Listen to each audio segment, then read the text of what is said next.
Yan po mga kapatid, magandang gabi po sa inyong lahat. At narito naman po ako at sagutin lang natin ang katanungan sa atin ng isang pasyente yan, na ginamot ng kapwa nating manggagamot pero siya ay nabalikan. Ito kasi yan ma'am, at sasagutin natin yung ano, yung katanungan sa akin. At bago ako magsimula ay binabati ko ng magandang gabi, yan, magandang umaga, tanghali, o kung ano man, saan man kayo naroroon ngayon, saan man kayo sulok ng mundo. Binabati ko po kayo ng magandang araw, tanghali, hapon at gabi sa inyong lahat. At may isang pasyente, yan, na magiging pasyente ko na ginamot ng kapwa nating manggagamot na isang healer din, na siya daw ay na balikan. Yan.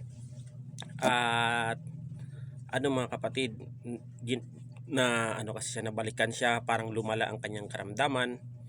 At sasagutin natin. Ito kasi yan ma'am. Kasi ang tao kasi pag ginamot namin ng mga manggagamot, ay ginagawa namin ang aming tungkulin na gagamutin. Pero kailangan po pagkatapos ng gamutan ay meron po talaga kayong pangontra. Yan, bilang pangdepensa sa inyong sarili. Ayan, sasagutin natin. Yan. Kasi po ma'am, ito yan. Nung ginamot ka ng kapwa ko manggagamot o healer, ay ginilitan yung gumambala sa iyo, napuruhan meron kasi iba ma'am na ang mga mangkukulam tulad sa amin, kung kami po ay may grupo na panggagamot, yung mga mangkukulam din po ay nagtutulungan din po yan ma'am. Ito sasabihin ko sa inyo. Kaya po minsan nababalikan ang pasyente dahil din sa katigasan ng ulo, sa ayaw kumuha ng pangontra. Yan, kasi po ang pasyente na kasi po yung pasyente, pag nagamot na sila ay kampante na gumaling. Pero mga makakaramdam ng mga ilang araw ay mas lalong bumabalik ang kanilang karamdaman. Minsan po kasi may mga mangkukulam po na pag ginilitan po ay hindi po yung iba namamatay. Yung iba lang po ay nagkakasakit lang sila. Yun, hihintayin nilang nakarecover sila. Saka na naman sila mamiminsala. Yan po, dapat po nung paggamot sa iyo, merong kang pangontra para kahit papano na natanggal na lahat ng mga ginawa dyan sa'yo sa katawan mo. At kung may pangontra ka, hindi ka mababalikan kasi may dumidepensa sa'yo. Makakaramdam ka man ng mga ilang tusok, 2 tusok, o kung ilang tusok man yan, nawawala yan ma'am, kasi yung pangontra ng manggagamot ang sasangga dyan. Yan, yung pangontra ng manggagamot ang sasangga. Bumabalik yan doon sa kumukulam sa'yo. Kaya pag minsan at nahihirapan na yung mangkukulam kasi matibay ang pangontra mo, kung ano mang uri ng pangontra yan, nakadepende naman sa paniniwala ng tao. Pag once na matibay ang pangontra mo na galing sa manggagamot, o may tiwala ka sa pangontra ng manggagamot o sa manggagamot, ay bumabalik yan doon ma'am. Hanggat binibira ka ng mga mangkukulam na yan at bumabalik sa kanila, titigil yan ma'am, titigil yan kung may pangontra ka. Meron kasing iba ma'am, yung iba na napuruhan, napatay ng manggagamot, ng healer, yung kumukulam sa iyo, at nalaman ng mga grupo ng mga mangkukulam na yan, o sino mang saan man silang sulok na ron, yung mga kagrupo ng mangkukulam na yan. Yan ma'am, nagtutulungan yan sila, kasi may sumpaan yan mga yan, may sumpaan ang mga mangkukulam na yan, na kung sakaling mamatay yan ng kauri nila ang kanilang kagrupo, o namatayan ng isa, ay ay gaganti yon, kahit hindi man nila alam kung sino ang kasi may mga patungkol yan na kung sino yung gumamot, o lalo't lalo wala kang pangontra, ay yung manggagamot mo marunong sumalag yun o dumepensa sa katawan niya, paano naman yung ikaw, yung wala kang depensa sa katawan? Siyempre tatablan ka, mas lalong lalala ang sakit mo. Kaya nga minsan may katigasan nga yung ibang mga pasyente, di ko nila lahat mga kapatid, sa mga pasyente na makakapanood nito ay maging aral to sa inyo mga kapatid. Kasi mga kapatid, ang pangontra ay importante po yan sa ating katawan. Dahil ang pangontra po ay parang, kumbaga, kung sa digmaan sa physical, ang pangontra po ay parang ano natin yan, bullet troop natin yan mga kapatid. Bullet troop, kumbaga sa mga pulis, sundalo, may mga bullet troop yan sila. May mga bullet troop yan para hindi sila tabla ng bala o kung ano man. Ay ang kung sa spiritual naman, kung may pangontra kang matibay tulad ng mga ganito, hindi naman sa kung naniniwala ko sa akin, ay talagang mapapatunayan po talaga. Kapag may pangontra ka na nakadikit sa iyong katawan, ay madidepensahan, kasi unang-una mga kapatid, kailangan po na may pangontra. Kasi po, pag once na ikaw may pangontra na nakadikit sa iyong katawan o saan mo man nilalagay, makakaramdam yon, kasi orasyon yung nasa loob nito eh. Ang orasyon na yon ay mga espiritu, na mga mabubuting espiritu na mga orasyon. Pag ito mga kapatid ay ikay inatake niyan, didepensa yan sa iyo mga kapatid, didepensahan ka niyan, kasi sasalagin ka niyan eh. Makakaramdam ka ng ilang tusok, parang yan kinukontra ng tapos ibinabalik doon. Kaya minsan nawawala. Kasi katapos yan mga kapatid ay minsan pag talaga ay napupuruhan talaga ang mangkukulam. Nakadepende sa lakas at antas ng manggagamot at ang mga orasyong nakapaloob sa kalmin na ito.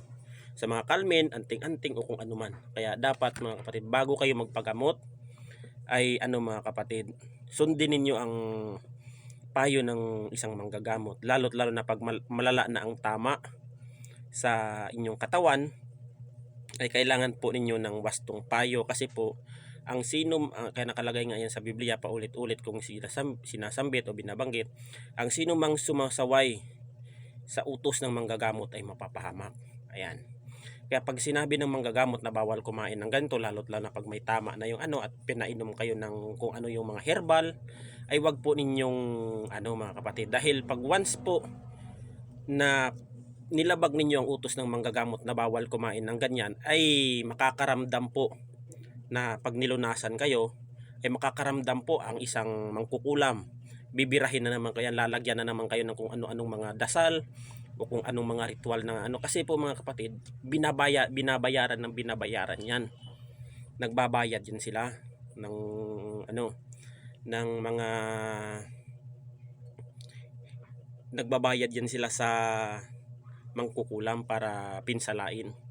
Pag malakas yung manggagamot na humawak sa iyo at malakas yung pangontra mo, malakas yung depensa mo at yung paniniwala mo, at saka siyempre mga kapatid, samahan din ninyo ng dasal para kahit papano. Ang dasal po ay isang sandata natin. Ako sa totoo mga kapatid, hindi ako pala simba. Sa totoo lang, hindi ako pala simba. Pero kahit ako mga kapatid, ay nagdadasal din ako. Totoo yan mga kapatid, nagdadasal ako. Kasi bilang manggagamot, ang pagsasakripisyo namin araw-araw, gabi-gabi, halos di na kami makalabas ng bahay sa sa aming trabaho na yan, sa kahit Ayan lang ang ko. Dapat pag magpagamot kayo ma'am, ay mayroon kayong pangontra. Hindi sa sinasabing kahit mahal o may kamahalan man yung pangontra ng manggagamot. Kung alam ninyong tested ang pangontra ng manggagamot, mag-avail na kayo mga kapatid. Kasi doon nga sa iba, mura nga yung tinatawag nilang pangontra, wala namang bisa. Yung iba naman mga kapatid, kasi naiintindihan din naman natin yung mga tinatawag naiintindihan natin yung isang manggagamot, lalo't lang na pag medyo may kamahalan yung kanyang pangontra, ay kasi mga kapatid, di po biro na magkalap ng mga yung mga panghalo sa dito, kunyari dito ay mga luyang itim, mahirap kang makahanap ng luyang itim na ipapalaman dito. kung ano mang uri ng mga diamante na yan na ilalagay dito sa yung ano, kasi po may mga kamahalan nga po. Kaya pag siningil kayo nung kung ano, ay yung pera po mga kapatid ay nakikita po yan. Pero yung buhay natin isa lang. Ayan. Kaya nagtatanong yung iba, dami ng manggagamot yung inano ko, yung pinatingnan ko, bakit bumabalik. Ang tanong ko minsan, may pangontra ka ba? Ay sasabi ng iba, walang pangontra. Ay talagang mababalikan. Kasi pag ginagamot, lalong lumalala ang tama kasi walang dumidepensa sa kanyang katawan. Yan po sa mga taong may karamdaman dyan sa ano, sa spiritual. Ito maging aral sa inyo. Yan, kung ano ang payo ng inyong ano, ng inyong manggagamot ay sundin ninyo. Yan. Tulad ko mga kapatid, ako bago ako humawak ng pasyente, lalo't lalo na pag malala na, yan ang sinasabi ko sa kanila. Bago ko hawakan ang pasyente na ito, ay kung ano ang mangyari sa kanya o kung ano man, ay wala akong pananagutan kasi po sila po ang pumunta sa akin at nagpagamot. Kasi po wala kaming mga manggagamot, wala po kaming mga lisensya. Di tulad ng mga doktor ay lisensyado po at dalubhasa po 'yan. Ay kahit anong mangyari diyan sa ospital ay talagang ano, ay kami wala kaming ano mga kapatid, wala kaming lisensya o kung ano man ang mangyari diyan ay kami ang mananagot at may posibilidad na makulong pa kami dahil ano, dahil sa ginawa naming nakatulong na nga kami sa kapwa, ay pag ano namang mangyari doon kami pang masama. Kaya kami mga kapatid ng mga manggagamot nagdodoble ingat kami. Kung magpapagamot kayo, kung hindi man kayo magkuha ng pangontra sa amin, okay lang, gagamutin namin kayo. Pero pag once na anong mangyari sa inyo o mabalikan kayo ng mga isipin natin napatay natin yung ano, napatay na natin yung namumuno sa mangkukulam, napatay natin, ay may mga kagrupo yung buti pag isa lang siya mangkukulam, ay paano yung bumibira sa iyo ay mayroon palang kagrupo at nalaman ng iba. Ayan ang ano diyan, ayan ang katotohanan diyan mga kapatid. Ay mababalikan ka noon, iba na naman ang bibira sa iyo. Oh, hindi ko nila lahat, pero merong nangyayari na mga ganong senaryo sa buhay.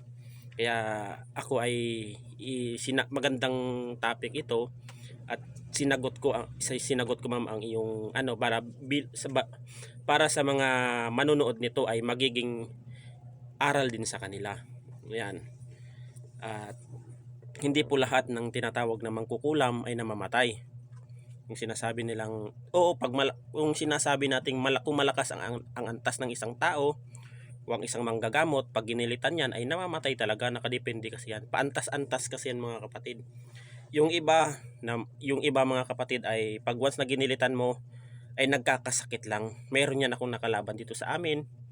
Talagang totoo siya talaga ang mangkukulam, mag-asawa yan dito sa amin, sa lugar namin.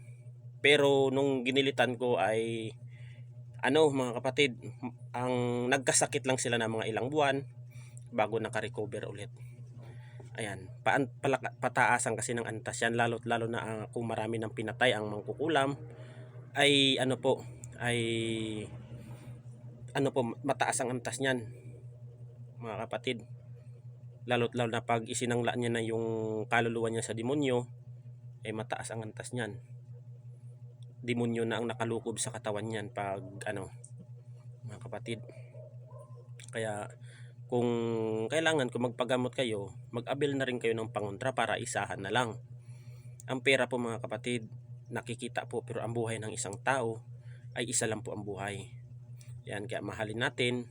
At bago kayo magpunta sa manggagamot ay buo ang inyong paniniwala at loob na mapapagaling kayo. Ako mga kapatid, marami na rin akong napatunayan na napagaling dito, pero meron din mga hindi, meron niniwala, meron din namang sinusubukan ng kakayahan. Ako mga kapatid, pag buo talaga ang pananalig mo sa isang mga gamot, ay gagaling ka at lalong lalo na sa taas. At kung susundin mo ang mga utos o pinagbabawal nito. Ayan lang mga kapatid. Kaya kung sakaling magpapagamot kayo, pag sinabihan kayo ng isang manggagamot na mag-avail ng pangontra. Yan.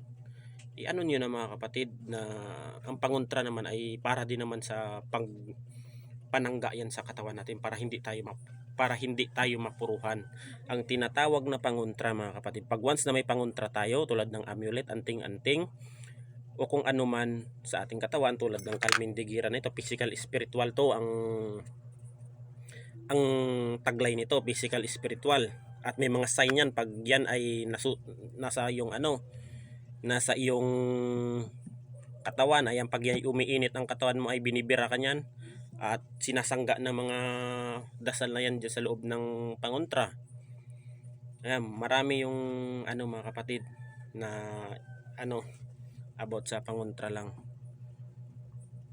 Kailangan kung ano man ang bilin ay ay nakalimutan ko yung ibang mga yung mga topic natin. Yan. Ito maganda to kapatid, sa marami na ring nag-avail nito, yung mga sundalo. Yan. Kakagawa ko lang kanina nito. Ito kakagawa ko lang. At ito sa isang pasyente ko ipapadala bukas. At ito naman sa isang security guard na taga Laguna. Yan ang mga naniniwala sa akin at ang mga totoong nanalig at nanonood sa aking video ito ay magiging aral sa inyo mga kapatid. At yung iwasan lang po natin sa ating kapwa na mga manggagamot ang mapanira, kasi dimbis na tayong mga manggagamot ang nagtutulungan at nagkakaisa, ay yung iba pa nagpapataasan pa ng ihi, nagpapagalingan. Dapat tayong mga manggagamot ay nagkakaisa, hindi yung parang minamaliit, yung kung ano-ano na lang yung sinasabi porket magaling ganto ganyan.